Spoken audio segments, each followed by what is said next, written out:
emergency for Sycamore. The National Weather Service in Columbia has issued a tornado warning for southern Bamberg County in central South Carolina, south central Orangeburg County in central South Carolina, until 5 p.m. Eastern Daylight Time. At 4:05 p.m. Eastern Daylight Time, a confirmed large and destructive tornado was located over Allendale, moving northeast at 30 miles an hour. Tornado emergency for Sycamore. This is a particularly dangerous situation. Take cover now. Hazard, deadly tornado. Source, law enforcement confirmed tornado. Impact, you are in a life-threatening situation. Flying debris may be deadly to those caught without shelter.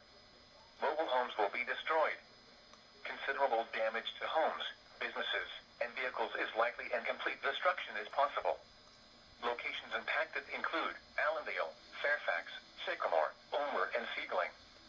To repeat, a large, extremely dangerous, and potentially deadly tornado is on the ground. To protect your life, take cover now. Move to an interior room on the lowest floor of a sturdy building. Avoid windows. If in a mobile home, a vehicle, or outdoors, move to the closest substantial shelter and protect yourself from flying debris. Report damage directly to the Charleston National Weather Service at 888-383-2024 when it is safe to do so.